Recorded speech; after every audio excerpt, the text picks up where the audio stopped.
grande est ma joie, amis téléspectateurs de la Gloire Channel et particulièrement de votre émission Une vie, une expérience, de vous retrouver ce jour pour une nouvelle édition particulière, car ce témoignage que mon invité a accepté de partager avec vous, c'est un témoignage époustouflant, c'est un témoignage dont je n'arrive pas, moi, à mon niveau, à avoir les adjectifs pour qualifier la grandeur, l'émotion que suscite un tel témoignage.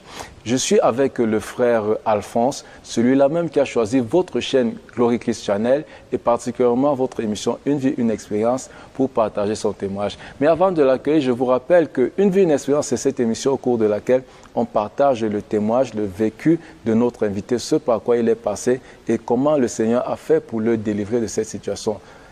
Permettez-moi d'accueillir mon invité, le frère Alphonse, à qui j'adresse une chaleureuse bienvenue. Bienvenue, frère Alphonse. Merci, bien-aimé Registre. Il faut rappeler à l'endroit de nos téléspectateurs que tu as sollicité la chapelle de la gloire de Christ pour partager ton témoignage. Tu as sollicité les locaux, l'enceinte de la chapelle de la gloire de Christ pour partager ton témoignage. Un témoignage puissant, un témoignage tel que les téléspectateurs n'en ont jamais vu, n'en ont jamais entendu. Donc, frère Alphonse, si tu es prêt, nous allons faire tomber le voile parce que la Bible dit, dans le livre de l'Apocalypse 12 au verset 11, ils l'ont vaincu par le sang de l'agneau et par la parole de leur témoignage. Je suis convaincu qu'après ce témoignage qui sera une thérapie pour toi, une thérapie au-delà d'être spirituelle, sera une thérapie émotionnelle, une thérapie physique qui va définitivement sceller le divorce entre ton ancienne vie et la vie de né de nouveau, la vie de chrétien que tu as embrasé aujourd'hui, dès à présent, sur le plateau de Une vie, une expérience. Alors, chers téléspectateurs, sans toutefois vous perdre du temps, je vous permets de prendre une courte page de transition et on se retrouve tout juste derrière pour découvrir le visage de celui-là même qui a accepté votre émission Une vie, une expérience pour partager son témoignage. La suite, tout de suite. De retour sur le plateau de votre émission Une vie, une expérience et je suis bien dans l'enceinte de la chapelle de la gloire de Christ. Alors frère Alphonse, es-tu prêt à faire tomber le voile? Je suis prêt, bien-aimé Registre. Es-tu prêt à ce que les téléspectateurs découvrent ton visage? Je suis prêt. Es-tu prêt à braver les regards? Je suis prêt, bien-aimé. Alors que le nom du Seigneur soit glorifié, frère Alphonse, je vais te permettre de te retourner afin de permettre à nos téléspectateurs de découvrir qui es-tu.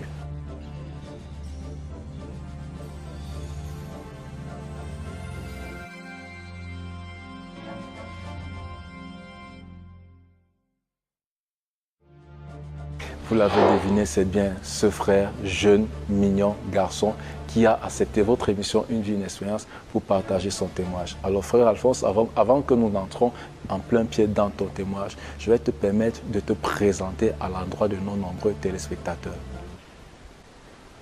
Salut, moi c'est Alphonse.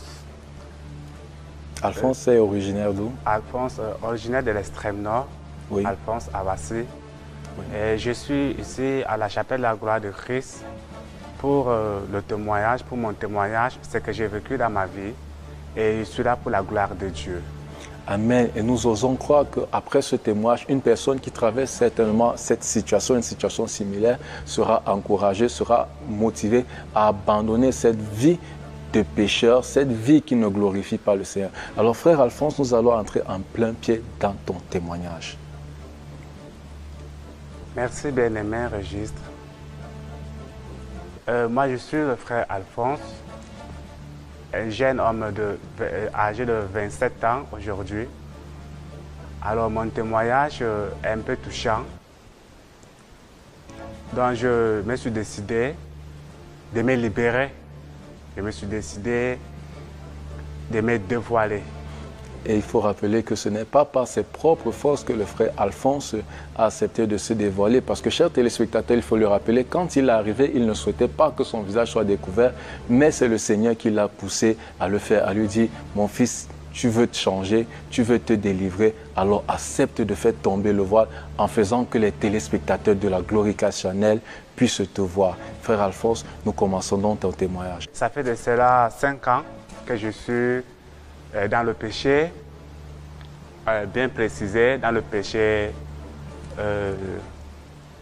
homosexualité, je peux le dire. Le frère Alphonse, pardonnez son émotion, ce n'est pas facile de s'adresser à de nombreux téléspectateurs, mais il a accepté de braver le regard, il a accepté de braver la honte pour partager son témoignage. Et la Bible dit que les choses anciennes sont passées et toute chose est devenue nouvelle. Frère Alphonse, qu'est-ce qui s'est passé pour que tu entres dans l'homosexualité? Merci pour cette question. D'abord, pour commencer, je ne voudrais pas dire que je suis entré, mais c'est quelque chose que je ressentais déjà en moi depuis ma naissance, en fait. Donc, à l'âge de la puberté, je ne me sentais pas attiré par les femmes. Et voilà, jusqu'à l'âge de 17 ans, 20 ans. Alors, sans te couper, tu voudrais dire à nos téléspectateurs que tu es venu au monde avec cette carence, cette défaillance. Parce qu'il faut le dire, Dieu ne crée personne avec de tels états. C'est peut-être les péchés de nos parents, de nos grands-parents qui se répercutent dans nos vies. Tu n'as rien fait pour mériter cela. Tu es venu au monde ainsi et en grandissant, tu avais des tendances homosexuelles naturelles. Tu n'es pas entré dans l'homosexualité parce que tu cherchais de l'argent. Tu n'es pas entré dans l'homosexualité parce que tu étais à la recherche de la vie facile. Mais on peut le dire entre guillemets, ça a été naturel. Tu es né comme ça, c'était une défaillance. Oui. Et tu l'as constaté en grandissant. Déjà, en grandissant, étais-tu efféminé? Oui, mais pas trop, mais j'étais efféminé. Il y avait certains qui me suspectaient déjà par ma manière de faire. J'avais plus des amis filles, et même mes sœurs étaient trop attachées à moi, mes voisines, tout. Et je faisais presque tout avec les filles. Lui, aller chercher de l'eau, du bois au village. Même jusqu'au lycée, quand je suis parti, j'avais toujours ce comportement efféminé en fait, en moi. Et il y avait des injures, des menaces, tout ça que les gens lançaient, mais ça ne me disait rien parce que je ne savais pas exactement ce qui était en moi en fait. Donc tu étais inconscient en fait de ton état? Justement, j'étais inconscient. Et ça a commencé à se manifester comment? Quand tu as été conscient de cela, est-ce que tu n'as pas essayé de remédier à cette situation où tu t'es laissé aller? Bon, après ça, après le village, je suis monté en ville ici à Yaoundé. Donc, par le comportement, sûrement, tu sais, il y a aussi des gens qui sont aussi comme ça, qui sont attirés par les hommes en fait. Oui. Voilà. Donc, il y a un homme qui a été aussi attiré par moi. Là, c'est quand tu es arrivé à Yaoundé? Quand je suis arrivé à Yaoundé, justement. Parce qu'au village, j'étais inconscient, je ne savais pas ce que je faisais. Mais quand je suis arrivé à Yaoundé, que je suis devenu conscient de ce qui était en moi. Oui. Oui. Alors, lorsque tu arrives à Yaoundé, tu es dans une société plus ouverte parce qu'à l'extrême nord, partie septentrionale de notre pays, le Cameroun, notre cher et beau pays, c'est assez conservateur. Mais quand tu arrives à Yaoundé, tu t'es senti un peu plus libre, un peu plus ouvert. Et chemin faisant, tu as eu à faire des rencontres. Lorsque nous étions en off, tu m'as soufflé que tu as eu un premier employeur, une première dame chez qui tu travailles, et c'est de là que tout est parti. Alors, avec ta permission, partageons donc ce témoignage, parce que c'est là où tout commence.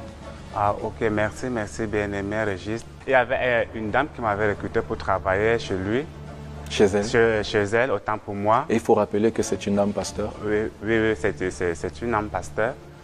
Donc, il y a aussi son fils qui est à la maison. À chaque fois quand la dame voyage, son fils me demandait de rester avec... Vous restez à deux à la maison? Oui, de rester deux à la maison, puisque c'est une grande maison, une villa. Donc, elle me disait, sous prétexte qu'il a peur de rester seul à la maison. Dans une grande villa, une dame pasteur qui avait des enfants et particulièrement un fils qui était avec toi à la maison. Avec moi à la maison, justement. Et lorsque cette dame pasteur voyageait, son fils te demandait de rester à la maison avec lui? Oui, justement. Il me demandait de rester à la maison avec lui. Et bon, moi, je n'avais pas de problème, oui. Je me suis dit que bon, il a peut-être besoin de mon service ou quoi. Peut-être il y a des moments qu'il faut que je l'aide dans la nuit à chauffer de l'eau, je ne sais pas quoi trop. Mais lui, il avait des arrière-pensées. Et derrière, il avait quelque chose. Oui, sans te couper, hein, ce fils-là, à cette période, il était ton aîné ou vous aviez à peu près la même tranche d'âge? Non, il est mon aîné, puisque lui, à l'époque, moi, j'avais 24 ans. Oui. Oui, lui, il était à 30 ans, 35 ans. D'accord. Donc, il était mon aîné. D'accord. Oui. Alors, sa maman pasteur voyageait, elle vous laissait à la maison à deux. Justement. La suite? Il m'a avancé des mots, qu'il est attiré par mon caractère, il m'aime beaucoup, il m'apprécie beaucoup. Bon, moi, je le remercie, je dis bon, merci beaucoup. Après, quand la nuit arrive... Toi, c'était sans intention, tu Oui, disais simplement merci. Oui, justement. C'était des propos aimables, pour toi, c'était des propos aimables. Justement, c'était ça. Quand la nuit arrive, il me demande d'aller dormir dans sa chambre. Mais, déjà que dans ma tradition, il est strictement interdit que deux hommes dorment sur une même chambre. Dans la tradition chrétienne aussi, c'est une aberration. Voilà, c'est cette habitude que moi j'avais pris parce que chez nous, quand tu as déjà l'âge de 10 ans, tu as ta chambre à part. Donc, moi, je n'avais pas de... En fait, quand il m'avait dit ça... Tu ne concevais pas cela. Justement. Et puis, il faut rappeler que tu avais certes des tendances homosexuelles, mais tu n'avais pas encore expérimenté l'homosexualité. Justement, bien-aimé Régis, je n'avais pas encore expérimenté. Et il me disait des mots que je ne comprenais pas, en fait. Que je le plais, voilà, tant de choses. Donc, quand la nuit arrive, il m'a avancé des mots. Bon, je lui ai dit que non, monsieur, comment ça, moi, je ne peux pas faire comme ça parce que je n'ai jamais fait ça. Ça ne passe pas. Bien que vous ayez des tendances homosexuelles, c'était inconcevable pour vous qu'un homme vous dise qu'il vous aime. Oui, c'était pour moi, je trouvais ça comme... une aberration. Oui, justement, merci pour le mot. Il continuait toujours, premier jour, deuxième jour, troisième jour. Donc, je me suis laissé faire, en fait. Oui. Donc, juste après ça, on continuait 3 jours. Un instant. Oui. Avant que tu ne dises que tu te sois laissé faire, il t'a fait des avances une fois, 2 fois, 3 fois. Au départ, il t'a invité à aller dormir avec lui dans sa chambre. Oui, mais tu refusais. Oui, je refusais. Et par la suite, tu t'es laissé aller. Tu n'en pouvais plus.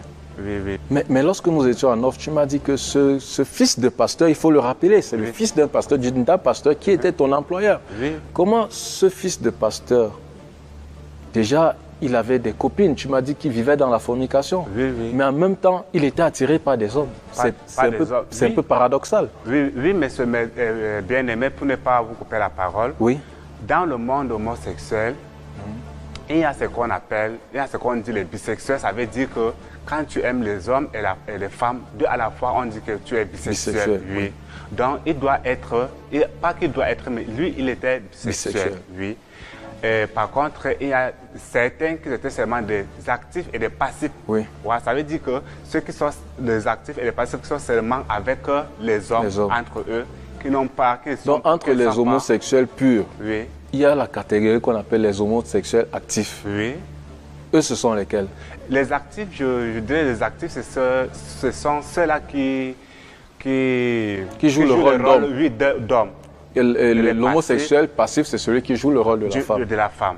Voilà. D'accord, merci pour cette clarification. Chers téléspectateurs, comme je vous l'ai annoncé, c'est un témoignage pathétique, c'est un témoignage émouvant, mais notre invité a accepté de braver la honte, de braver les regards, afin que le Seigneur lui accorde cette libération pour la seule gloire de son nom. Alors, ce fils de pasteur était bisexuel. Oui, il était bisexuel. Mais sa mère étant pasteur, est-ce qu'elle ne le savait pas? Là, je n'ai aucune idée, bien aimé, je n'ai aucune idée. Mais puisque je ne causais pas profondément avec sa mère. Sa maman. Oui, mais pendant, il ramenait des filles à la maison. Oui, mais pendant que sa maman pasteur voyait son fils ramener des filles à la maison et que ce fils avait des intimités avec ses femmes, des rapports intimes avec ses femmes. Oui. C'est la fornication. Mais comment un pasteur, une dame pasteur peut accepter que de telles abominations se passent dans sa maison? C'est assez paradoxal. D'ailleurs, c'est une grande maison. Il y a des fois qu'elle passe avec les filles en cachette. Oui, puisque la mère, elle a son salon à part sa chambre. Donc, il y a des couloirs là où même si 1000 personnes passent là-bas, tu ne peux pas imaginer. Et puisque elle n'était pas au pays. Elle n'était pas régulée au pays. Oui, elle n'était pas régulée au pays.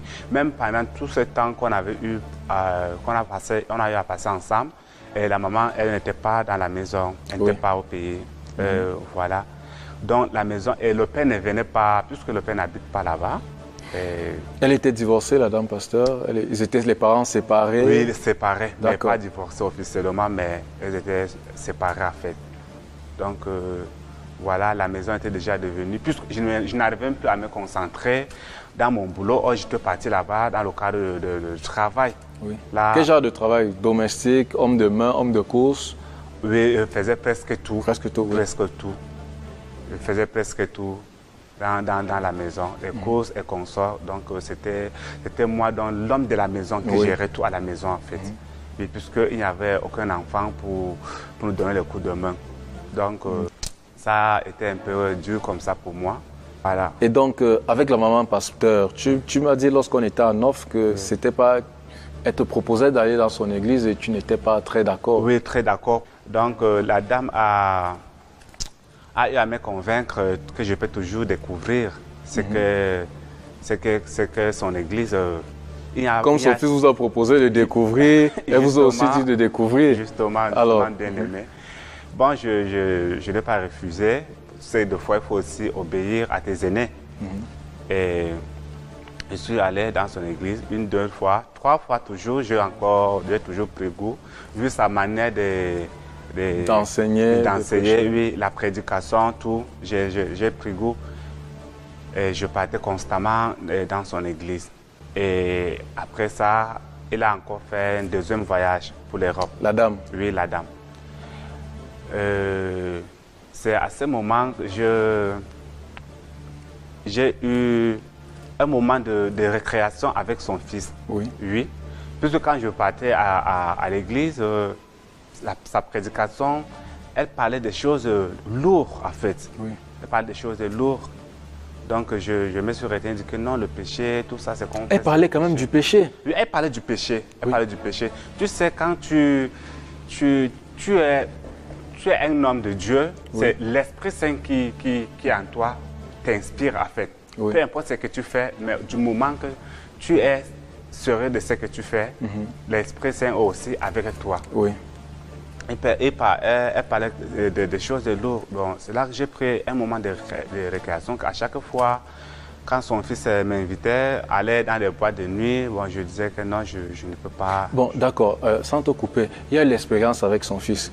En dehors de son fils, il y a eu d'autres expériences? Oui, en dehors de son fils. Partageons ces expériences. Oui, en dehors de son fils, il y a eu d'autres expériences. Son fils était le premier? Oui, c'était le premier. Et après ça, il m'a mis en contact avec ses amis. Oui, avec ses amis qui sont ici.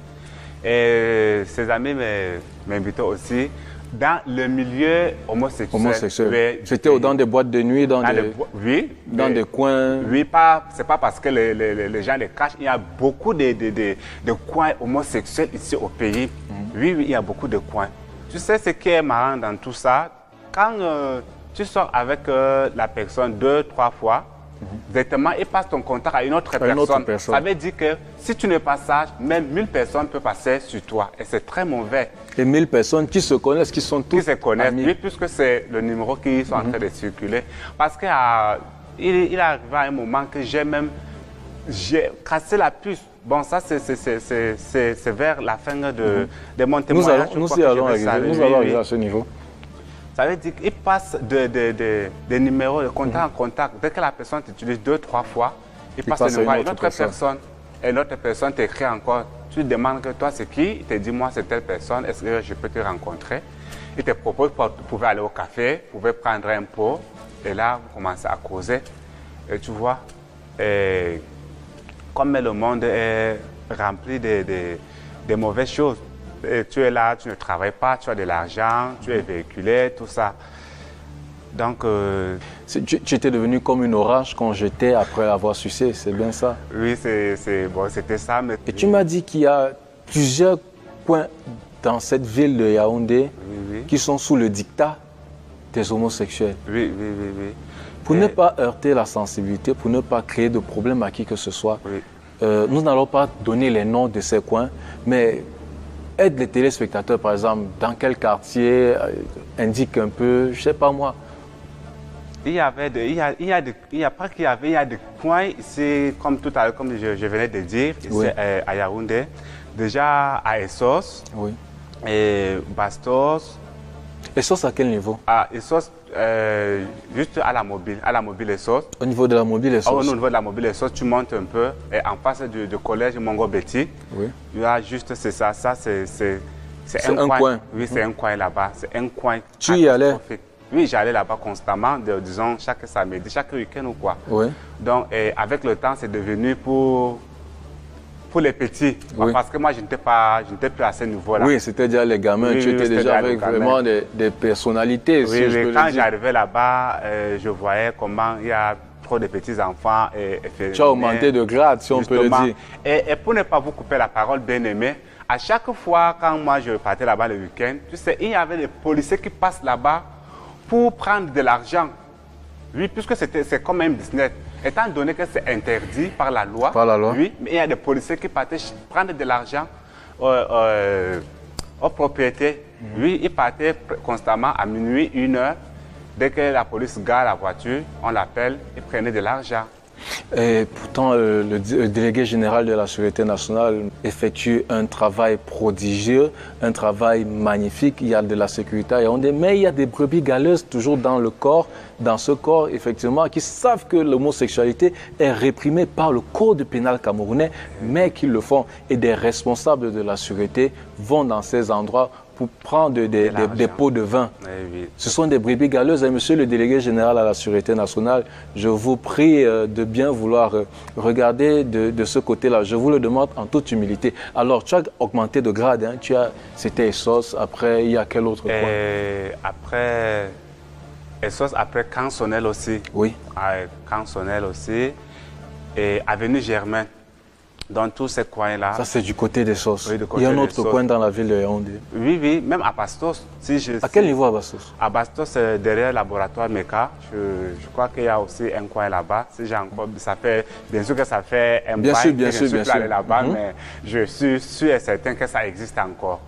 Et même encore en face d'Istanbul, Bastos. Oui. Oui, juste il y a un petit bar à l'étage. Là, je vois vraiment des anciens visages ou quoi. Oui. Donc, je suis sûr et certain qu'ils ont aussi transformé ces bars-là. La preuve en est que j'ai des anciens amis qui ont déjà eu à m'inviter là-bas. Donc, Mais toi, tu ne vas plus là-bas. Et ça, non, ce non. sera dans le cadre de la deuxième partie de notre oui, témoignage. oui. Et il y avait même qu'est-ce que je peux dire, des grandes personnes, Oui. oui, qui me faisaient la cour ou quoi. Et les messages, les consorts, les retrouvailles dans leur voiture et aller dans les lieux isolés, tout ça. Donc ça, je trouve que c'est un détail. D'accord. Donc, il y a encore des coins à Yaoundé.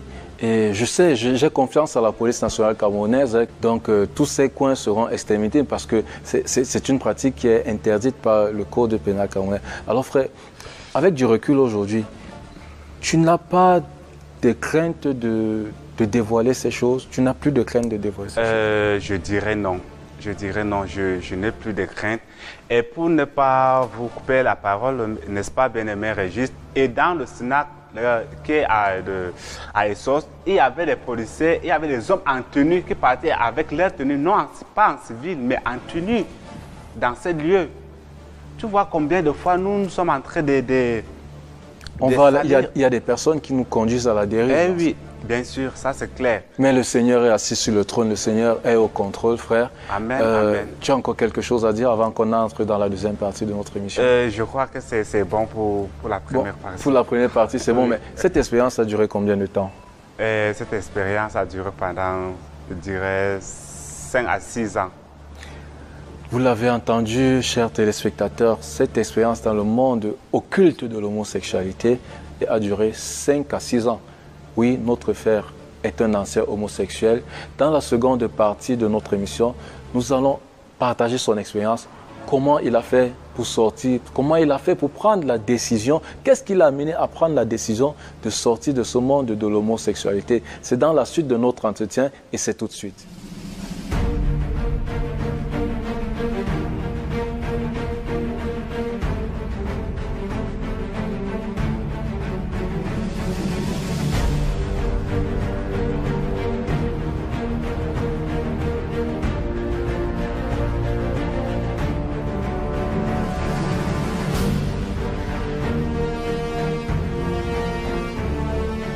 Retour sur le plateau de votre émission Une vie, une expérience et nous sommes à l'enceinte de la chapelle de la gloire de Christ.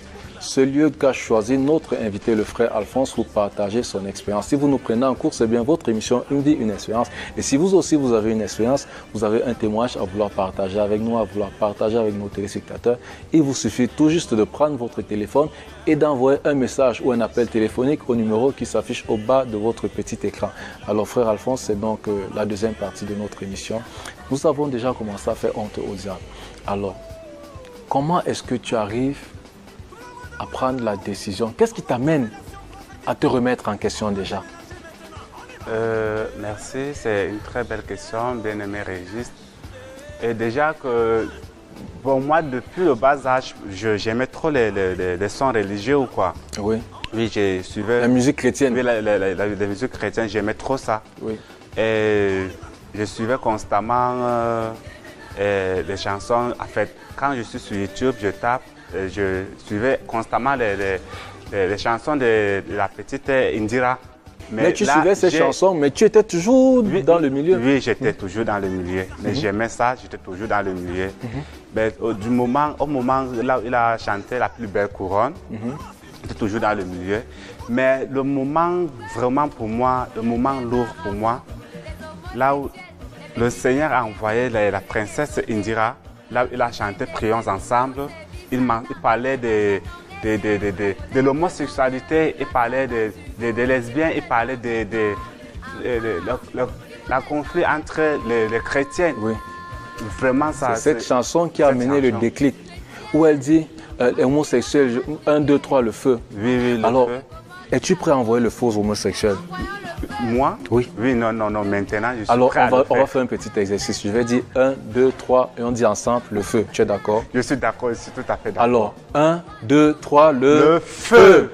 Nous avons envoyé le feu aux homosexuels. C'était donc cette chanson qui a été le déclic. J'ai oublié de te poser une question dans le cadre de la première partie. Oui. Lorsque tu étais dans ce monde d'homosexualité, ta famille, les sœurs, les frères, ils étaient au courant? Non, personne de ma famille était au courant. Donc, ils sont en train de découvrir par le canal de l'émission Une vie, une expérience. Oui, bien avant de passer sur la scène, j'ai envoyé le message à Marine Gaïa et à Pélagie, mes deux petites sœurs que j'aime beaucoup, que je veux passer pour un témoignage. Mais il faut qu'elles soient fortes parce que quand le Seigneur te fait du bien, il faut le reconnaître en fait. Parce que si tu ne témoignes pas, le diable va toujours continuer. C'est toujours une porte ouverte. Oui, à te traîner dans la boue. Donc, raison pour laquelle j'ai voulu me libérer aujourd'hui. Amen. Oui. Alors, tu as connu l'artiste, tu as connu ta délivrance a commencé lorsque tu as commencé à écouter la chanson Prions ensemble d'Indira. Prions ensemble. Lorsque tu écoutes cette chanson la première fois, tu étais où? J'étais à la maison. J'écoutais, j'avais mon téléphone Android, j'étais à la maison, j'écoutais la chanson et là, quand il parlait, il a d'abord fini, quand c'est fini, j'ai encore recommencé. J'ai suivi ça peut-être 4 fois. Et après, j'ai commencé à avoir des frissons. Avoir des j'ai ressenti quelque chose en moi. Je dis, mais Seigneur, qu'est-ce qui m'arrive? Mais là, directement, je suis parti dans ma chambre, puisque j'étais dans un jardin à la maison ou quoi. Oui. Là, j'ai commencé à avoir la peur. C'est comme si, la peur. Je suis rentré dans ma chambre, commencé à pleurer tout seul. Et à l'instant, ma petite sœur a toqué et je ne voulais pas ouvrir. J'ai ouvert, il a regardé comment mon visage était. Il m'a demandé ce que j'ai dit, non, rien, juste j'étais dedans, je dormais. Je lui cachais la vérité en fait. Oui. Et jusque-là, c'est aujourd'hui qu'elle découvre aussi la vérité. Voilà. C'est aujourd'hui qu'elle découvre la vérité. Donc, tu as suivi la chanson 1, 2, 3 fois. Oui. Tu as senti des frissons en toi. Oui. Et puis, la suite, c'était quoi? Et la suite était la libération. Au travers de cette chanson. Prions ensemble. Prions ensemble. Vraiment, je sacrifierais beaucoup du temps devant le Seigneur pour qu'il inspire encore l'artiste gospel Indira Baboké, parce qu'elle est en train de faire des merveilles dans le monde entier, je dirais, dans le monde entier. Parce qu'à chaque fois qu'elle chante, il y a toujours des messages intéressants, en fait. il y a toujours des messages intéressants. Donc, lorsque tu as suivi cette chanson, c'est un miracle pour moi. C'est cette chanson qui t'a apporté la guérison. Qui m'a apporté la guérison. Tu as suivi la chanson, tu as pleuré, tu t'es remis en question. Oui, en question. Et tu as pris la décision, d'arrêter. Raconte-nous cette étape, ces événements. Déjà, quand j'ai suivi la chanson, le lendemain, puisque c'était à moins de 5 jours de mon anniversaire, et je suis dans le préparatif de mon anniversaire, puisque mon anniversaire était le 22 du mois passé, et j'étais déjà dans le préparatif, et j'avais déjà tout fait. Donc, le jour que j'ai suivi la chanson d'Indira, Prions ensemble, le lendemain, je ne me sentais plus attiré par les hommes, en fait. Donc, les hommes ne me disaient guérison instantanée, changement instantané. Oui, oui. Instantané, comme tu le dis, bien-aimé. Parce que je ne me sentais plus attiré par les hommes. Même tous ceux qui venaient te voir, tes copains et tout ça. Tout ça, les messages, c'était fini. Tout ça, j'avais eu les messages. Juste après avoir écouté la chanson Prions ensemble. Prions ensemble. Tu vois, Dieu fait des merveilles dans la vie de tout un chacun. Donc, rien n'est impossible avec Dieu. Si tu prends la décision, tu le peux. Jusque-là, j'ai des messages ou quoi. Donc, j'ai décidé de venir faire le témoignage. Pourquoi? Parce que quand je dis aux autres que non, moi, je ne suis plus de ce monde, ils ne veulent pas me croire. Ils disent qu'ils sont en train de me présenter. Donc, j'ai voulu faire le témoignage pour que je vais les faire les messages dès que je sors. Je vais les faire les messages un à un le jour pour qu'ils me voient en direct. Et comme ça, je crois qu'ils peuvent enfin... Ils peuvent en témoigner concrètement que tu n'es plus là déjà. Je ne suis plus là, je ne suis plus là. Parce que ma famille attend de moi une femme, ma famille attend de moi, ma mère attend de moi un petit-fils. Et justement, tu nous as parlé de ton anniversaire. Oui. Lorsque tu as pris, après avoir écouté Prions ensemble d'Indira, tu prends la décision de changer. Ça n'a pas été facile, mais le Saint-Esprit était déjà à l'œuvre. Oui, était déjà à l'œuvre. Il y a donc eu ton anniversaire. Oui, oui. Et puis pendant cet anniversaire, il y a une histoire passionnante. Oui, justement. Que tu vas partager avec nous. Oui, je veux partager avec vous. Déjà au quartier, il y avait une jeune fille avec qui on était trop amis. Le jour, elle a profité parce qu'elle a aussi reçu le billet de mon anniversaire. Parce qu'au moment, le jour de mon anniversaire, elle m'a avoué qu'elle m'aime, alors qu'elle n'avait jamais eu le courage de me le dire. C'est au moment que j'ai pris la décision que je ne suis plus du monde de l'homosexualité. C'est le lendemain, elle a avoué son amour pour toi. Elle m'a avoué son amour. Et j'étais très contente. Bon, les gens, quand je pleurais au moment que les gens me mettaient le cadeau, les gens, quand c'était l'émotion. Oui. Au moins, je ressentais vraiment quelque chose.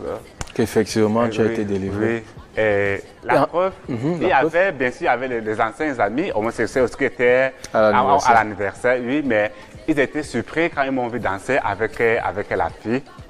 Et les bisexuels me demandaient que si je ne peux pas leur passer le numéro de la fille, et je les ai dit que non, ça c'est ma copine. Et ils ont commencé à se moquer de moi, ils disent non. Et ça, tu es en train de présenter. Je ne veux pas seulement donner le numéro par méchanceté parce qu'ils ne croient pas en fait. Oui. Alors, tu sais que la fornication est un péché. Oui, ça je le sais. La fornication est un péché. Tu as des sentiments pour cette fille aussi? Oui, j'ai vraiment des sentiments et on a déjà des projets. Vous avez des projets? Oui. Est-ce que vous avez mis ces projets entre les mains du Seigneur?